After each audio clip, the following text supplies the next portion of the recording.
টানা 18 দিন বন্ধ থাকার পর পুরোদমে চালু হলো জাতীয় চক্ষু বিজ্ঞান ইনস্টিটিউট ও হাসপাতালের সকল সেবা।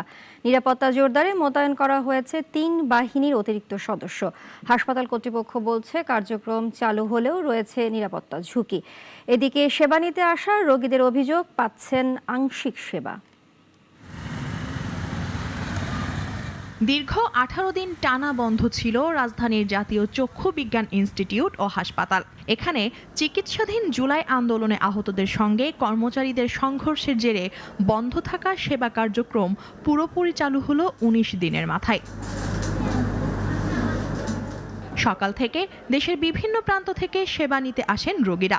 তাদেরকে সেবা প্রদান করছেন হাসপাতালটির চিকিৎসক, নার্স ও স্টাফরা। তবে অভিযোগ, পুরোপুরি নয়, পাচ্ছেন আংশিক সেবা।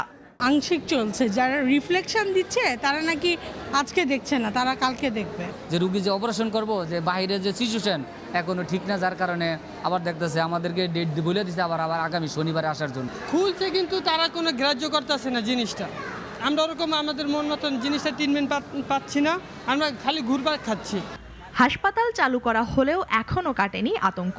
তাই চিকিৎসক, নার্স সহ সংশ্লিষ্ট সকলের পর্যাপ্ত নিরাপত্তা নিশ্চিতের দাবি হাসপাতাল কর্তৃপক্ষের। আজকের থেকেই তো স্বাভাবিক করার চেষ্টা করছি, কিন্তু আমরা শঙ্কামুক্ত না। পাশের অবস্থা, পারিপার্শ্বিক অবস্থা দেখে আপনারা বুঝতে পারছেন, আর্মি, পুলিশ এইসব প্রোটেকশন নিয়ে আমাদের কাজ করতে হচ্ছে। বিশৃঙ্খলা এড়াতে মোতায়েন করা হয়েছে 3 বাহিনীর অতিরিক্ত সদস্য।